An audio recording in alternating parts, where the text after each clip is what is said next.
સદગુરુ મહારાજની જય. નિરાંત મહારાજની જય. સર્વે સંતો જય.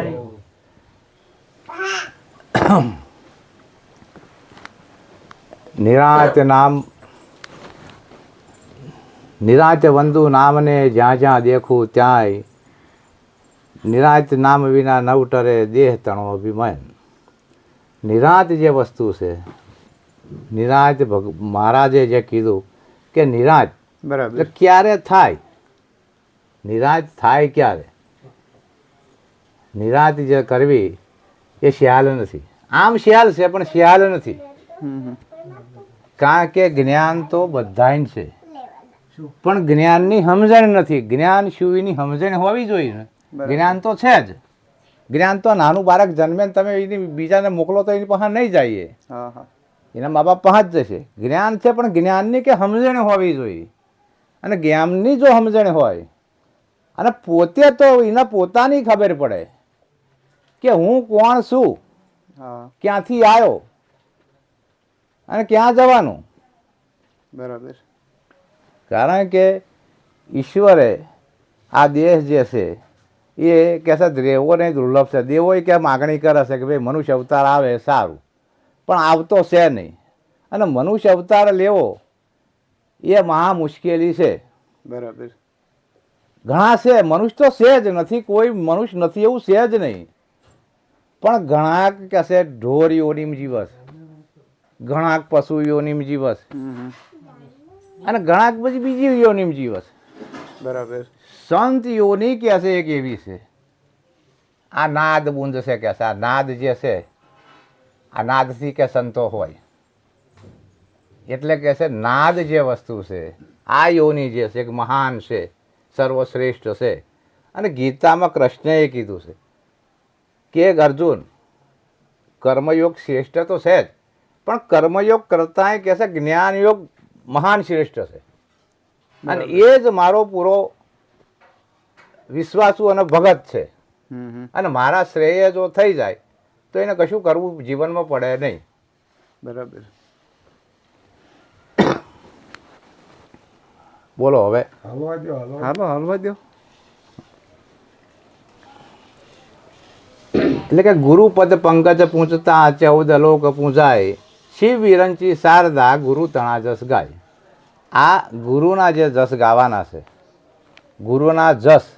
ગુરુ એટલે શું? અંધારું છે અજવારામથી, અરે અંધારામથી અજવારે લઈ જાય એ ગુરુ. ગુ એટલે અજવાળું અને રૂ એટલે અંધારું, અરે રૂ એટલે અજવાળું. એટલે આ જે વસ્તુ છે કે છે એના ગુરુ કહેવાય. પણ એ કહે છે ગુરુ ગોવિંદ દોનો ખડા હો કિસકે લાગુ પાય, બલિહારી કે ગુરુદેવની, જેને ગોવિંદ દિયો બતાય. ગુરુ સિવાય કે છે ગોવિંદ બતાવે કોણ? ડાયરેક્ટ તો કોઈથી કશું જ થવાનું નથી. આપણે આયા તાર કશું હતા જ નહીં. આ જે ગુરુએ જ ભાન કરાયું. અને જન્મ તારે જ થયો કે છે. બરાબર. બાપનો જન્મ કે છે, બેટો જન્મે પછી બાપનો જન્મ થાય, પેલો બેટાનો થાય. એટલે આ ગુરુ વસ્તુ એવી છે કે તમને અંધારેથી પ્રકાશમાં લઈ જાય. એનું નામ ગુરુ.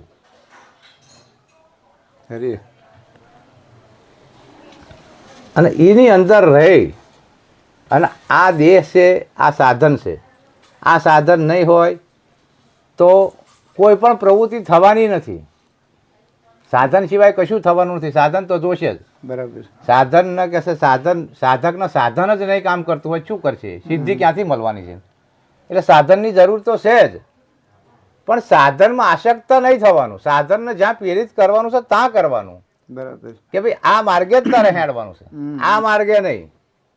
એમ સાધન હશે તો જ સાધના થશે, સાધના થશે તો જ સિદ્ધિ મળવાની છે. તે સિવાય તો મળવાની નથી. મોક્ષ પદ એમ કે બોલે કશું મળી ના જવાનું કે મારે મોક્ષ લેવો છે, મારે મોક્ષ થવું છે, મારે મોક્ષ લેવો છે, એમ કે મળી ના જાય કશું. એની પ્રત્યે એની સામે કંઈક તો હોવું જોઈએ ને. કર્મ તો કરવું જ પડવાનું છે ગમે તે કોઈ હોય. જેને જે રીતે કર્મ લાગશે અને જેવું ફળ તો કે છે બાવરિયા વાવો તો બાવરીઓ જ આવશે. એની ક્યારી વાવશો તો જ ક્યારીનું ઝાડ થશે, નકર આંબો ક્યાંથી થવાનો છે? આંબા ઉપર ક્યારી જ આવે કે છે. બરાબર. અને બાવર વાવો તો બાવર જ આવવાના પૈડા જ થાય કે છે, એમાં કે ક્યારી ના આવે. હા, એ તો વાવો એ ઉગે. હા, વાવો એ તો ઉગવાનું જ છે, પણ કે છે આની મેં આ જગતમાં આસક્ત થવાની જરૂર છે નહીં. આસક્તિ તો થાય, આની મય રહીને હરિભજન કરવાનું છે. અને જે અત્યાર સુધી જ્યાંના ભેટો થયો છે સદગુરુ મહારાજનો, એને કહેશે આ સંસાર એને જ થયો છે, બીજાનો તો થયો નથી. કારણ કે સંન્યાસ ઘણા બધાએ લીધો, પણ આની મય રહીને આના આસક્તિ છોડીને આસક્તિ રહિત બનવું પડે કે હું આ મારું નહીં, એ નક્કી જોઈને થઈ જાય. એને પોતાની ઓળખાણ થઈ જાય તો પરમાત્માની ઓળખાણ તરત થઈ જાય. હરી હરી. પોતાના જો પોતે ઓળખી જાય કે હું કોણ છું, અને એ બતાવી દે કે હું આ જગ્યા ઉપર છું. ઘર જોવું હોય કે ઘરની બહાર નીકળવું પડે, ઘરની બહાર ના નીકળે ત્યાં લાગીને ઘરમાં ઘર જોવાય નહીં. એટલે કહેશે આ એક કોરા મૂકીને આમ એક કોરા એ ખસી જાય એટલે એનો તરત સમન્વય થાય કે આ મારું નહીં. સદગુરુ મહારાજની જય.